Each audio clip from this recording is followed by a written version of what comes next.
কথায় আছে সাবধানতার কোনো মাইর নাই।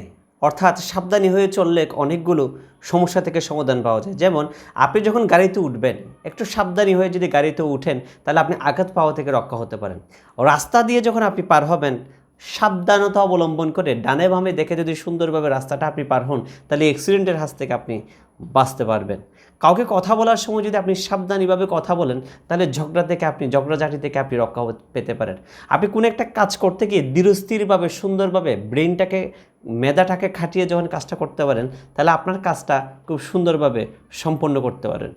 পৃথিবীতে প্রতিটা জায়গায়, প্রতিটা প্রফেশনের, প্রতিটা কাজের মধ্যে আপনি যদি সাবধানতা অবলম্বন করে কাজগুলো করেন, তাহলে দেখবেন সেই কাজটার মধ্যে আপনি একটা আলাদা একটা ফ্লেভার পাবেন, ভালো লাগার একটা জিনিস কাজ করবে। এবং সবচেয়ে গুরুত্বপূর্ণ যেটা, সেটা হচ্ছে কাজটা খুব সুন্দর, খুব সুচালুভাবে হবে।